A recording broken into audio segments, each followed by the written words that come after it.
बिस्मिल्लाहिर्रहमानिर्रहीम, अस्सलामुअलैकुम and welcome to all about kitchen. आज जो हमारी रेसिपी है वो है रबी अव्वल के हवाले से ख़ास, और वो है एक बहुत ही मज़ेदार सी खीर की। जैसे रबी अव्वल में हम खीर बनाते हैं और बहुत बल्क अमाउंट में बनती है, तो इसी तरह की मैंने आज ये रेसिपी आप लोग के सामने लाई हूँ मैं। तो ज़रूर से रेसिपी को ट्राई कीजिए। रेसिपी पसंद आए तो रेसिपी को लाइक कीजिए।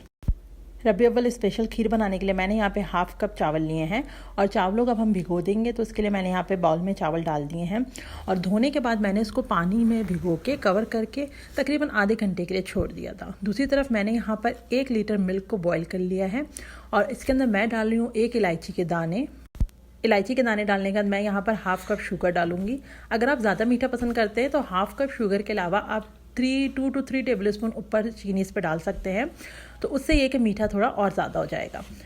इसको अच्छे से हम मिक्स करेंगे। उसके बाद हम इसको हम इसको खुले जो मुंह के बर्तन में बनाएंगे, ताकि जो एवोपरेट होगा मिल्क वो अच्छे से हो और जल्दी खीर बने और अच्छी खीर बने। तो इस तरीके से आप चौड़ा सा बर्तन लें। ये मैंने 2 टेबल स्पून तक इसके अंदर जो है वो किशमिश डाल दी है। 2 टेबल स्पून किशमिश डाल देंगे अपने हिसाब से जितनी आपको पसंद हो। दूसरी तरफ हमारे पास जो चावल थे वो सोख हो गए हैं, तो अब मैं इसका जो है वो फाइन सा पेस्ट बनाऊंगी। तो उसके लिए मैंने इसको ग्राइंडर में डाल दिया है चावलों को।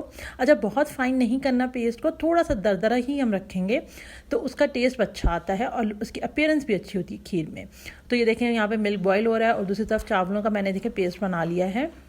पेस्ट बनाते हुए अगर आपको लगे तो थोड़ा सा पानी या दूध डाल के आप इसको पेस्ट के फॉर्म में ला सकते हैं चावलों को। और जैसे मैंने बताया, बिल्कुल फाइन पेस्ट नहीं करना है, थोड़ा सा दरदरा आप इसको रखें। अच्छा, अब ये देखें, इसको हम पकने देंगे। ये थोड़ा सा पानी डाल दिया है मैंने इसके अंदर, जिस बाउल में हमने इसको पेस्ट किया था, और इसमें मैंने वापस डाल दिया है, ताकि चावल जो इसमें लगे हैं वो भी हमारे पास खीर में शामिल हो जाएं। और 15 मिनट के लिए हम इसको स्लो फ्लेम पे पकने देंगे। 15 मिनट बाद ये खुद ही अच्छे से अपनी जो अपीयरेंस होती है खीर की वो ले लेगा। अच्छा, बीच बीच में चमचा चलाते रहें, वरना ये कि है नीचे से लग सकती है, और जो है वो फिर खीर का जो टेस्ट है वो फिर मज़ा अच्छा नहीं रह पाएगा। तो ये देखिए 15 मिनट बाद मैं आपको दिखा रही हूँ। देखिए ये कंडीशन होनी चाहिए खीर की। अब मैं इसके अंदर डाल रही हूँ चॉप नट्स। तो अपनी पसंद के आप जो है वो नट्स डाल सकते हैं। मैंने यहाँ पे पिस्ते डाले हैं, आप बादाम डाल सकते हैं, काजू डाल सकते हैं। और अब मैं इसके अंदर 1 टेबल स्पून जितना केवड़ा वाटर डालूंगी।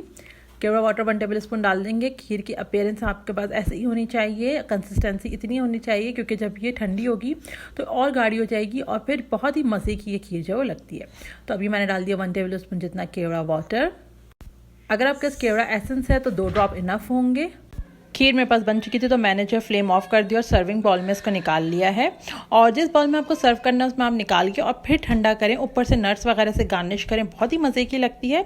और ठंडा आप जब करेंगे, जब आप इसको बाउल में निकाल लेंगे उसके बाद, वरना क्या होगा कि फिर वो सही से जम नहीं पाएगी।